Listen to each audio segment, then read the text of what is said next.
대한민국과 건국 대통령의 이야기 7번째 시간입니다. 오늘의 주제는 교육혁명입니다. 구한말 기울어가는 한반도를 찾아왔던 방문객들이 있습니다. 그 중에 두 사람의 이야기를 소개해드립니다. 첫 번째는 일본의 정탐꾼이었던 혼마 규스케입니다. 그가 조선 팔도를 돌아다니면서 정보를 수집을 합니다. 그 혼마 규스케의 기록에 의하면 조선에는 희한한 종족이 있다고 합니다. 일출 때부터 일몰 때까지, 해가 뜰 때부터 질 때까지 아무 일도 하지 않고 방바닥에 누워서 담배만 피고 있는 족속. 그런데 대부분의 재상가들은 일도 안 하는 그 족속이라고 썼습니다. 뭐라고 말했냐면 그들은 양반 종족이다. 양반을 한 부족으로 일본 사람이 오해한 것입니다. 반면에 그 양반가에 속한 상놈들은 정말 비참하다고 기록을 남겼습니다. 조선에서는 중류 이상의 양반은 모두 하인이라고 하는 자를 데리고 있다. 이들은 봉급을 받고 노예가 된 것도 아니다. 대부분 돈을 빌렸기 때문에 어쩔 수 없이 몸을 맡기고 있는 것이다. 일단 하인이 되면 자자손손 영구히 주인 집의 천한 일에 복종하고 개나 말과 같이 일을 해야 한다. 장가를 가도 자식을 결혼시켜도 내 뜻대로 할 수가 없을 뿐만 아니고 일하거나 쉬거나 말하거나 침묵하는 작은 일에 이르기까지 자유로이 할 수가 없다. 배가 고프다고 해서 밥을 계속 먹을 수도 없다. 추워도 옷을 껴입을 수가 없다. 만사를 주인집의 명령에 따르지 않으면 안 된다. 일단 하인이 된 자는 하늘로부터 받은 정신을 주인집에 바치고 개나 말과 같은 지경에 떨어져도 참담한 슬픈 눈으로 눈물을 머금고 일생을 마치지 않을 수 없다. 뿐만 아니라 평생 대대로 아무것도 모르는 자자손손으로 하여금 이러한 기막힌 운명에 빠지게 하지 않을 수 없다. 참으로 이들은 불쌍한 백성이다.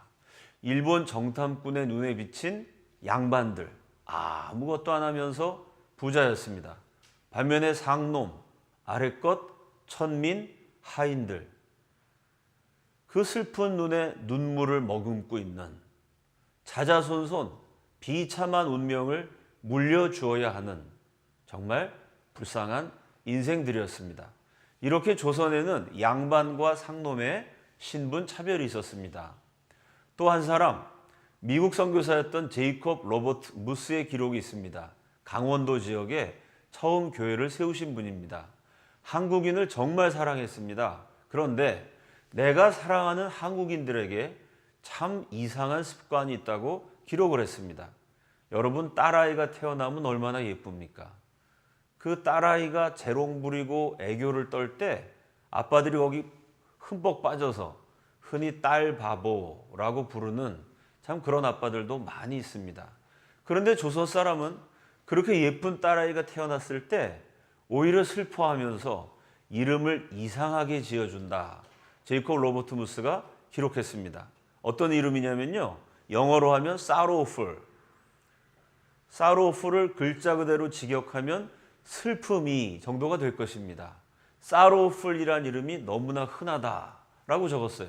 그 sorrowful이 뭐냐면 섭섭입니다. 남자아이가 태어나기를 다 같이 기대했는데 여자가 태어나서 너무나 섭섭하다는 얘기입니다. 종종 sorrowful의 의미를 갖는 섭섭이로 부르기도 해서 자기 이름이 불릴 때마다 그 어린 것은 자신이 가족에게 슬픔을 가져왔다고 되새길 수도 있다. 부모들은 딸들을 영원한 가족 구성원이라고 생각하지 않는다. 심지어 어린 나이에 딸을 팔기도 한다라고 기록했습니다. 이들 팔려간 어린 아내들은 문자 그대로 시댁에 끌려간 노예들이다. 방앗간에서 식량을 준비하고 그 집안에 노비가 있었더라면 노비에게나 맡겼을 온갖 종류의 집안일을 다 맡게 된다. 여인은 단지 소녀의 연장이나 완성품에 불과하다. 여자로 태어났다는 것 외에 다른 아무 이유 없이 이 불행한 존재들에게 가해진 멸시가 성인으로 성장한 후에도 일평생 따라다닌다. 미국의 선교사는 남녀 차별을 지적했습니다. 이렇게 신분 차별, 남녀 차별을 개혁해야 된다라는 생각을 청년 이승만이 젊은 시절부터 합니다. 그래서 1901년 제국신문에 자녀를 매매하는 풍습이라는 글을 씁니다. 거기 지금의 서북지방 평안도의 한 속담을 소개하죠. 평안도에서 산모가 10달 동안 배가 아파서 아이를 낳습니다. 아들 낳으려고 10달을 고생했는데 딸이 태어나면 산모가 너무 절망해갖고 내가 헛고생했다고 눈물을 흘립니다. 그럼 이웃들이 와가지고 위로를 해줘요. 뭐라고 위로를 하냐면은 한 해 흉년 때웠다고 치시오. 이게 무슨 말이냐면요. 그 시절에 흉년이 들면은 먹을 게 없어서 수많은 사람들이 굶어 죽습니다. 그런데 딸을 가진 부모는 딸이 있는 집안은 한 해, 1년 흉년 굶어 죽지 않고 넘어갈 수 있다는 얘기입니다. 어떻게 넘어갈까요? 그 딸아이를 술집이나 방앗간이나 아니면은 일찌감치 시집을 보내는 형식으로 팔아버립니다. 딸을 팔아서 번 돈으로 한 해 흉년을 넘길 수가 있습니다. 그래서 아예 그 말이 속담이 돼서 딸을 낳았다고 서운해하는 산모들에게 한 해 흉년 때웠다고 치시오 라고 말을 건네는 것이 아주 관습처럼 되었습니다. 1901년 제국신문에 쓴 글에서 청년 이승만이 이런 풍습은 없어져야 된다. 신랄하게 비판을 합니다. 지난번에 소개해드렸던 것처럼 독립정신이란 글에는 자유라는 새로운 개념으로 속박당한 상태에서 국민들을 해방시켜야 된다라고 주장합니다. 그럼 속박당한 상태가 뭐냐? 첫째가 양반과 상놈의 차별이다. 이렇게 청년 이승만은 한성 감옥에 갇혀 있을 때 양반 상놈 신분 차별을 철폐해야 되고 남녀의 차별도 없애야 된다라는 생각을 가지고 문헌을 남깁니다. 미국 흥학 신법이라는 글도 썼습니다. 그 글에는 배움에 있어서는 남녀의 구별이 있을 수 없다. 주로 양반, 남자만 교육시켰던 시절입니다.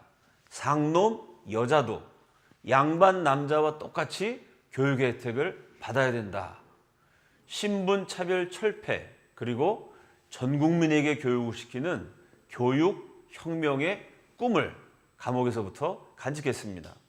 독립운동을 할 때 자신이 감옥에서 가졌던 그 구상을 실천에 옮길 수 있는 기회를 갖게 됩니다. 1913년 이승만이 하와이에서 본격적인 독립운동을 시작할 때 제일 첫 번째로 한 일이 학교를 세우는 일입니다. 여러분 화면에 보여지는 하와이 한인학원, 제일 한쪽 가장자리에 뒷짐을 지고 서 있는 사람이 이 하와이 한인학원의 교장선생님 겸 국어선생님 겸 역사선생님 겸 성경을 가르쳤던 교목 역할을 했던 이승만입니다. 이 사진은 5,000년 우리 역사의 획을 그은 중요한 순간을 포착하고 있습니다. 이 사진 한 장 찍는데 반만 년 기나긴 세월이 걸렸다라고 말해도 과언이 아닙니다. 이 사진 한 장이 왜 중요한 증거가 되냐면요. 우리 역사상 처음으로 남녀 공학이 시작되었기 때문입니다. 여러분 보이는 사진처럼 남자 아이들과 여자 아이들이 같은 교실에서 같이 배웠습니다. 배움에 있어서는 양반 상놈, 남자와 여자의 구별이 있어서는 안 된다는 청년 이승만의 꿈이 현실에 옮겨진 것입니다.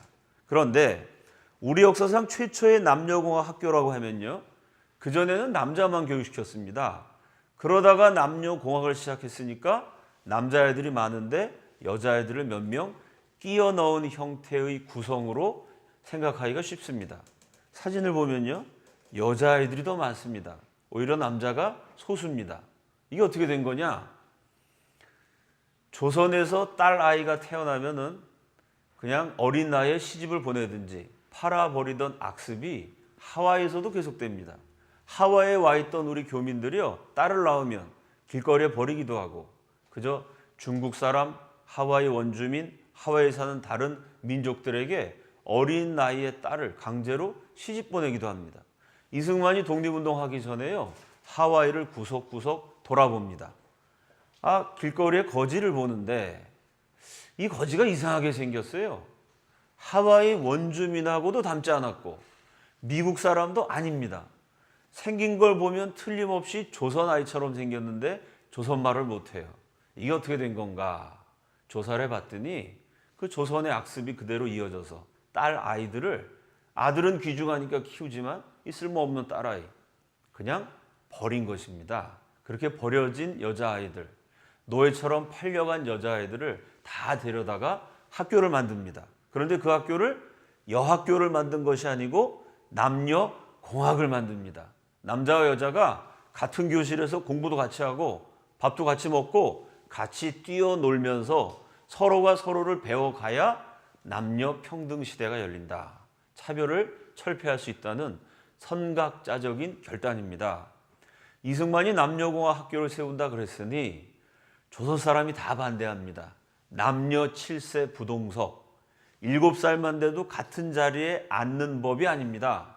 그런데 같이 앉아서 교육시킨다 그랬으니 이건 그 당시 조선인들의 사고방식으로 받아들이기 어렵습니다. 심지어 개명했다는 미국 선교사들도 말립니다. 아니 미국에서도 남녀 차별이 있는데 조선에서 어떻게 남녀 공학 학교를 세우느냐? 그 모든 반대를 무릅쓰고 이승만은 남녀 공학 학교를 세웠습니다. 제가 지난번 강의 때 소개해드린 것처럼 세계 최고 명문 프리스턴 대학교, 한국 최초가 아닙니다. 아시아인, 황인종, 동양인 최초의 국제법 박사로 미국의 유수한 대학 교수도 할 수 있었던 사람이 이승만입니다. 그런데 미국 대학 교수가 된 게 아니고요, 하와이에 와서 팔려다니는 여자아이들 모으고 거기다가 남자아이들까지 받아서 세계 최고 학교에서 아시아인 최초로 국제법 박사를 딴 대단한 스펙을 가진 이승만이요, 이 식민지 조선을 위한, 팔려가는 아이들을 위한 학교를 세우고 이 학교에서 가르쳤습니다. 얼마나 우리 조선인들을 사랑했는지를 보여주는 한 대목이라고 소개할 수 있습니다. 자, 정권을 잡고 대통령이 된 다음에는 대대적인 교육 정책을 펼칩니다. 그것이 의무교육 제도입니다. 이승만 대통령이 취임했을 때 우리나라 전 국민 가운데 단 하루라도 학교에 가본 인구가 14%였습니다. 86%는 학교라는데 가본 적이 없는 사람들이었습니다. 그 가난하고 어려운 시절에 이승만 대통령은 의무교육제도를 실시합니다. 무조건 초등학교는 의무적으로 입학하게 만듭니다. 이승만 정권이 끝마칠 무렵 학령기 아동 가운데 초등학교 입학한 아이들 비율이 96%로 늘어납니다. 교육받은 인구를 14%에서 96%까지 늘려서 지식강국, 교육대국 코리아의 기초를 놓은 것입니다. 아이들은 학교에 보내서 글자를 배우게 합니다. 배움의 시기를 잃어버린 장년, 노년 세대를 위해서는 문맹 퇴치 운동을 맹렬하게 전개합니다. 이승만 정권 말기에는요, 80% 이상의 국민이 글자를 읽고 쓰게 되는 5천년 역사상 처음 있는, 전 국민의 절반 이상이 문자를 해독한 역사가 없습니다. 5천년 동안. 많아봐야 전 국민 가운데 5%? 많이 쳐주면 10%? 90% 이상은 글자를 읽을 수가 없었습니다. 이승만 대통령 시절에 와서야 비로소 96%가 학교에 가고 80% 이상이 글자를 읽는 우리 역사의 새로운 시대가 열립니다. 이 무렵에 원로 극작가로 유명하신 신봉승 선생이 초등학교 선생님이었습니다. 강원도 옥계 그 당시에는 국민학교라 그랬죠. 옥계 국민학교 6학년 2반 담임 선생님이셨답니다. 그분의 회고록을 보면요, 그 반 아이들 67명 가운데 점심 도시락을 싸왔던 아이는 6명, 7명. 한 반 아이들 가운데 10% 정도만 점심 도시락을 싸오고 나머지 아이들은 다 가난해서 점심시간에 그냥 침만 꼴깍꼴깍 삼키고 있었다고 합니다. 그 수업을 하면서 보면요, 그때 아이들이 다 입을 것이 없어서 미국 사람들이 보내준 구호 물자 가지고 그거 주워서 입었습니다. 그 미국 사람이 한국 사람보다 체형이 크니까 옷이 제대로 맞을 리가 없습니다. 바지는 땅바닥에 끌리고 이 상의의 옷소매는 손가락까지 덮고 다 큰 외국 사람 옷을 입고 있고 도시락도 못 사와서 눈만 멀뚱멀뚱 배고파갖고 기운은 하나도 없고 머리에는 영양실조로 진물이 나고 이 벼룩 빈대가 들끓고 수업을 하다가 굶어서 너무 힘이 없는 아이들 표정을 보고 불쌍해서 창밖을 보면서 여러 번 눈물을 지었다. 이런 회고를 하셨습니다. 그런데 그렇게 가난한 교실이었지만 희망이 넘쳤다고 신봉승 선생은 회고합니다. 그때 우리는 배고파서 죽어가는 아이들에게 국사를 가르쳤습니다. 5학년이 되면 국사 교과서인 우리나라 발달 1권을 배웁니다. 6학년으로 진급하면 우리나라 발달 2권을 배웁니다. 국사학자 황희돈 박사가 쓴 우리나라 발달은 참으로 훌륭한 교과서였습니다. 모든 내용에 우리 민족의 자긍심이 넘쳐났기 때문입니다. 가난하고 굶주린 나라지만 이제 일본에서 갓 되찾아갖고 모든 것이 갖춰져 있지 않은 나라지만 위대한 저력을 가진 민족이다. 대한민국은 틀림없이 굉장한 국가가 될 것이다. 가난한 나라에서 자부심을 가르쳤습니다. 그리고 20년 뒤 줄인 배를 움켜쥐고 국사를 배웠던 소년들이 30대가 되었을 때 우리 민족의 중화학 공업 시대를 읽어내면서 민족 중흥의 새 역사를 쓰는 역군이 되었습니다. 얼마나 대견한 일입니까? 그 시절 초등학교 선생님의 회고담입니다. 요즘 우리 교실의 풍경과는 사뭇 다릅니다. 제가 부산에서 강연을 하는데 고등학생 하나가 손 들고 저한테 이렇게 질문합니다. 목사님, 왜 현대사 교과서는 요즘 우리 고등학생들이 배우는 역사 교과서는 우리나라 나쁜 점만 얘기하나요? 우리나라 그렇게 잘못됐나요? 여러분 신봉승 선생님의 회고에 의하면 이승만 대통령 때 그 어려운 시절에도요. 자부심을 가르쳤습니다.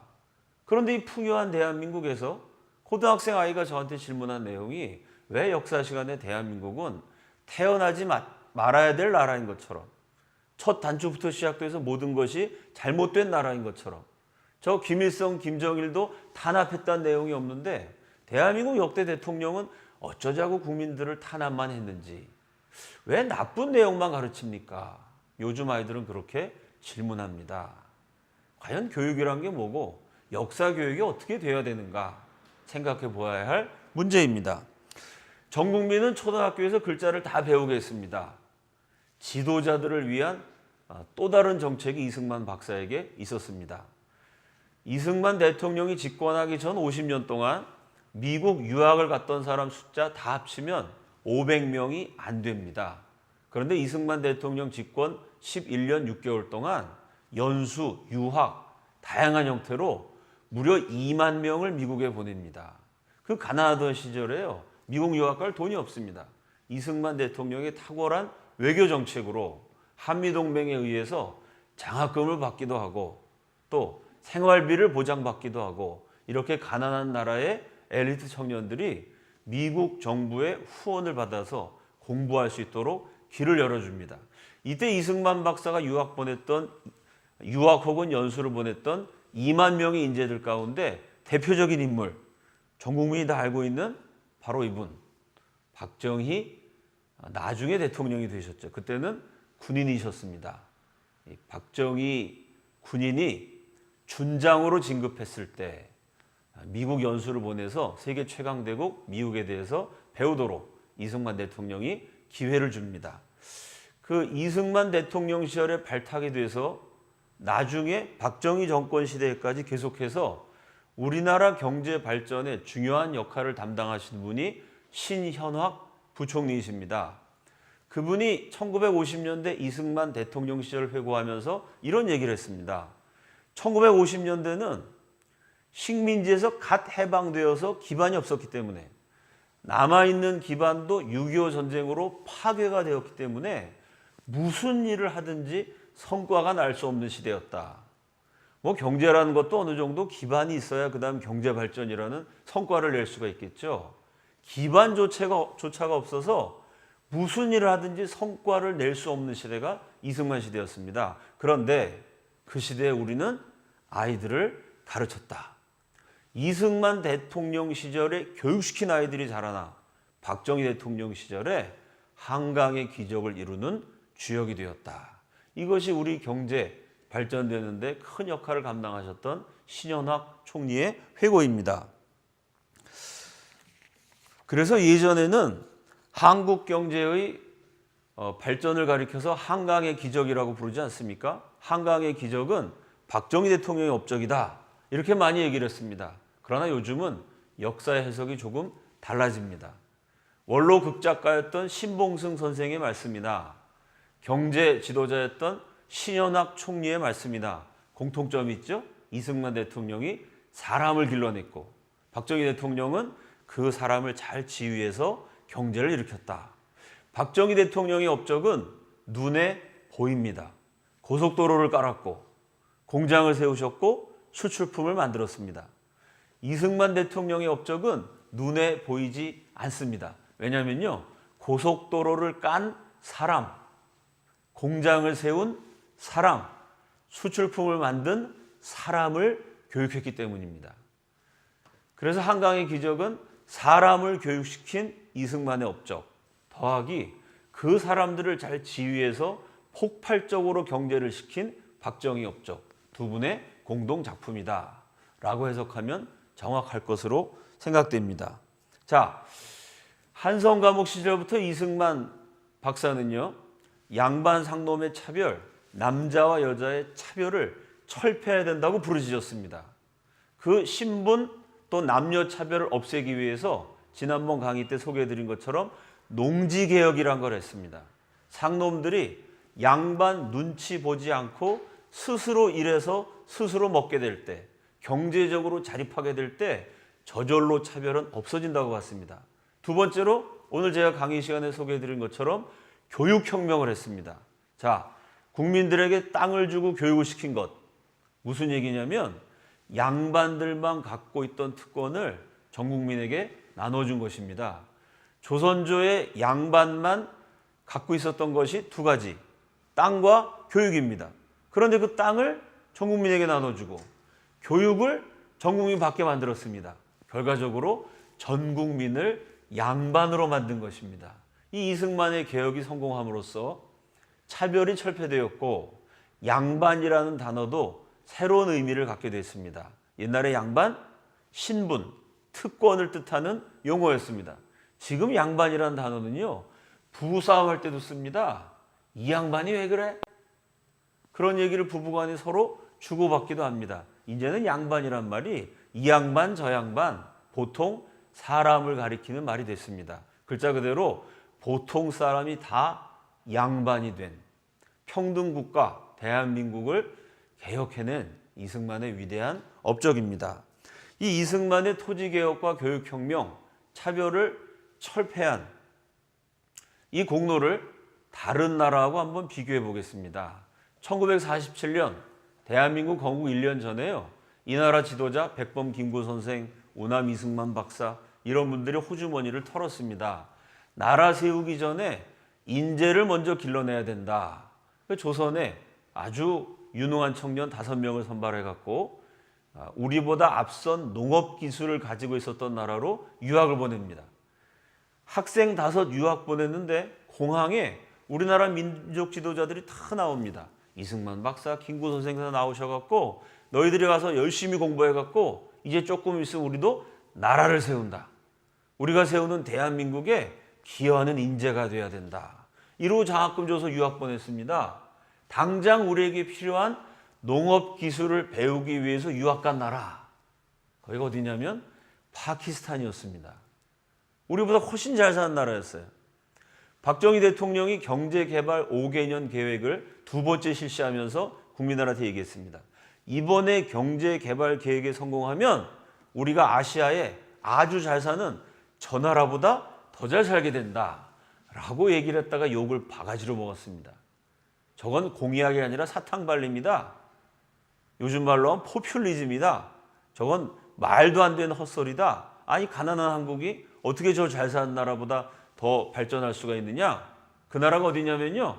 불쌍한 한국을 위해서 체육관, 서울에 장충 체육관을 지어준 나라 필리핀입니다.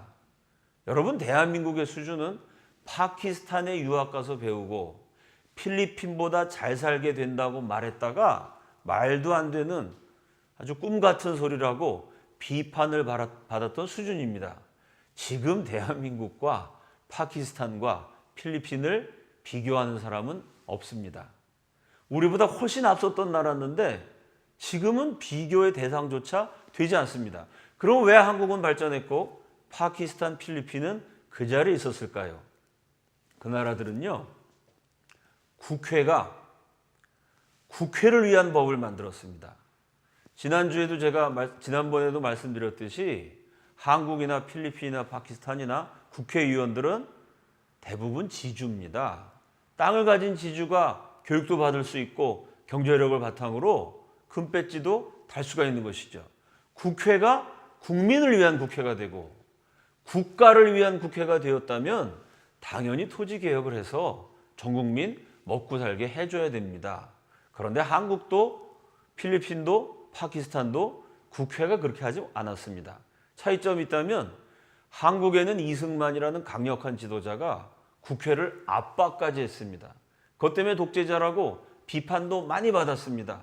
그러면서 국회를 위한 국회가 아니라 국민을 위한 국회가 되도록 국회에서 만들어지는 법이 양반과 지주를 위한 것이 아니고 소장농, 상놈을 위한 법이 되도록 압력을 행사했습니다. 이승만이 그렇게 국회를 눌렀기 때문에 한국은 토지개혁을 했고 눈부시게 성장했습니다. 반면에 파키스탄, 필리핀은 민주주의 했습니다. 국회가 법을 만들면 그대로 존중했어요. 그 나라의 법을 보면요. 최근까지도 땅을 가진 지주는 세금을 면제한다. 땅이 없는 일반 농민들은 세금까지 내야 한다. 국회에서 그런 법을 만들면 일반 백성은 지킬 수밖에 없습니다. 과연 그것이 진정한 민주주의일까요? 요즘은 그래서 지주민주주의라는 말이 나왔습니다. 그 얘기를 뒤집으면 국회민주주의입니다. 국회가 국회의원 본인, 지주, 많이 가진 사람들을 위한 법을 만들고 그들을 위한 나라를 세우느냐, 아니면 정말 국회가 국민을 위한 국회가 되느냐. 우리 시대의 대한민국에도 한번 고민해 보아야 할 질문입니다. 또 한 나라는 인도입니다. 화면에 인도의 12대 대통령 압둘 칼람의 사진이 있습니다. 아주 전 국민에게 존경을 받았던 사랑을 받았던 그런 대통령입니다. 그 인도의 카스트 제도의 맨 밑바닥 아주 어려운 불가촉 천민이라는 분들이 있습니다. 그 불가촉 천민들을 한국의 목사님들이 가서 열심히 도와줬어요. 압둘 칼람 대통령이 그 목사님들을 대통령궁으로 초청을 했습니다. 고맙다고 인사하면서 이런 질문을 했다고 합니다. 인도에는 카스트 제도의 차별이 아직도 남아있는데 한국에서는 어떻게 양반 상놈 차별이 없어졌습니까? 아니, 한국 너네들도 양반 상놈 차별이 아주 인도처럼 극심했는데 우리 카스트 제도 비슷한 게 있었는데 우리 인도는 지금도 카스트 제도 때문에 너무 힘들고 되는 일이 없는데 한국은 어떻게 그게 다 없어졌느냐? 인도 대통령의 부러움이고 동시에 배우고자 하는 질문입니다. 인도에는 지금도 시골에 가면 불가촉 천민, 영어로 말하면 untouchable입니다. 만질 수 없는, 불가, 안 된다는 뜻이죠. 촉감, 촉각, 만진다는 뜻입니다. 만질 수도 없는 천민, 만지면 재수가 없어지고 부정타는. 그래서 상대도 하지 말아야 되고 만지기만 해도 아주 내가 더러워지는, 그렇게 천대받고 있는 사람이 무려 1억 7천만에 달합니다.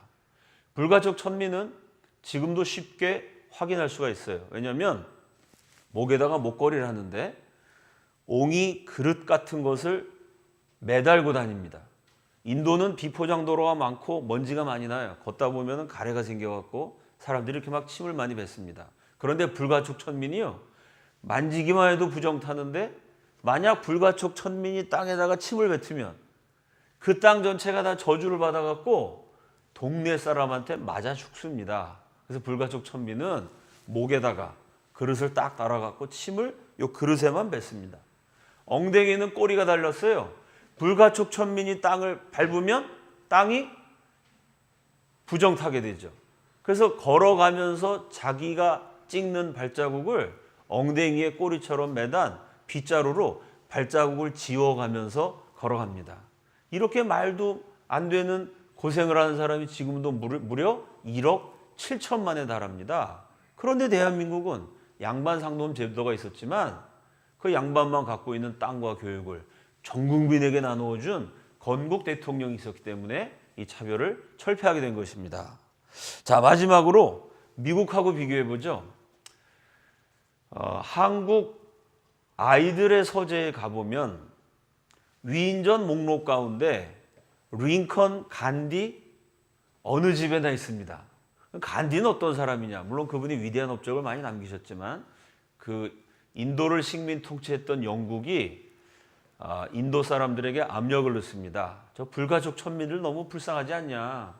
그러니까 인도 의회를 만들 때 불가촉 천민의 일정 수의 의석을 할당해라. 불가촉 천민도 국회의원을 내서 자신들의 권리를 대변할 수 있게 만들어라. 이 식민 통치하던 영국이 인도 자치의회를 구성할 때 그렇게 제안을 합니다. 그리고 실제로 그 불가촉 천민이라는 의석을 할당합니다. 그때 전 세계가 존경하는 위대한 마하트마 간디가 힌두교의 풍습에 의하면 카스 제도라는 게 있는데 왜 인도의 전통을 무시하냐 이러고 실제로 단식 투쟁을 합니다. 똑같이 신분 해방, 인간 해방의 선구자로 전 세계적 존경을 받는 분이 에이브러함 링컨 대통령입니다. 그 링컨이 노예 해방령을 선포한 게 1863년, 노예 해방령을 선포하고 100년이 지난 1963년에 미국 흑인 가운데 투표권을 가진 사람이 7%입니다. 링컨의 노예 해방은 100년이 지나도록 93%의 흑인이 투표조차 할 수 없었던 불완전한 내용이었습니다. 그 링컨이 흑인들을 위해서 학교를 세웠다든지 교육을 시켰다든지 흑인들에게 땅을 분배해서 먹고 살게 해준 일은 없습니다. 그래서 링컨의 노예 해방에 비판적인 역사가들도 꽤 있습니다. 물론 노예를 해방시킨 건 위대한 업적입니다만은 그냥 해방만 시켜놓고 일자리를 안 줘갖고요. 먹고 살 대책이 없어서 미국 남부 지역의 노예들이 북부 지역으로 올라가서 공장 노동자가 됩니다. 문제는 남부의 노예로 살 때보다 북부의 공장 노동자가 된 다음에 더 가난해지고 비참해진 흑인들도 많이 있었어요. 워싱턴에 가보면 링컨 대통령 기념관이 있습니다. 엄청나게 큰 링컨 대통령이 딱 앉아있는 동상이 있어요. 그 위에 링컨의 업적을 한 줄로 요약했습니다. 노예 해방의 위대한 지도자라는 말은 거기 없어요. 링컨의 업적을 한마디로 요약하면 유니온, 미국 연방을 지켜낸 분. 이게 미국 역사학과의 공통적 판단입니다. 노예 해방 자체에는 여러 가지 문제가 많았는데요.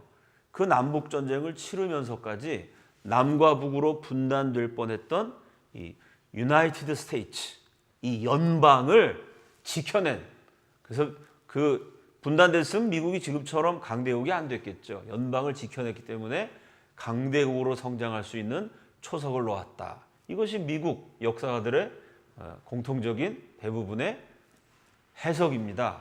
그 사람들도 링컨의 노예 해방이 여러 가지로 불완전하다는 것을 인정한 셈입니다. 지금도 미국에 흑인 폭동, 인종차별 문제가 아주 얼마나 심각합니까? 그렇다면 링컨의 노예 해방은 투표권도 안 줬고 땅이나 먹고 살 기반을 마련해 준 것도 아니고 교육을 시킨 것도 아닙니다.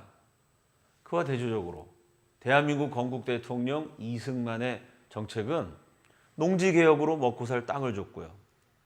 교육혁명으로 상놈 여자들까지 다 학교 가서 배울 수 있게 만들었고요. 또 대한민국 건국할 때부터 1948년부터 100% 양반 상놈 남자 여자 할 것 없이 전 국민에게 투표권을 주었습니다. 이렇게 인간 해방의 선구자인 이승만은 독재자라고 낙인이 찍혀 있고 그냥 노예를 해방시킨다. 물론 위대한 업적이지만요. 여러 가지 면에서 불완전했던 링컨은 아주 노예를 해방한 대단한 영웅으로 이 나라의 모든 아이들이 배우고 있습니다. 역사를 기억하지 않는 민족에게 미래는 없다. 이런 얘기를 우리가 많이 합니다. 만고불변의 진리입니다. 우리의 역사를 기억해야 합니다. 이렇게 국민을 사랑하고 차별을 철폐했던 상놈 여자들까지 먹고 살 길을 마련해주고 교육의 혜택을 받도록 만들었던 인간 해방의 선구자가 이 나라의 건국 대통령이었습니다. 대한민국의 건국 정신을 이어받아서 오늘날 한국 사회에서도 수많은 차별이 아직도 존재하고 있지 않습니까? 사람을 차별하지 않고 사람을 존중해주는 그런 아름다운 나라를 우리가 다 함께 만들어 가야겠습니다. 오늘 강의는 이것으로 마치겠습니다. 감사합니다.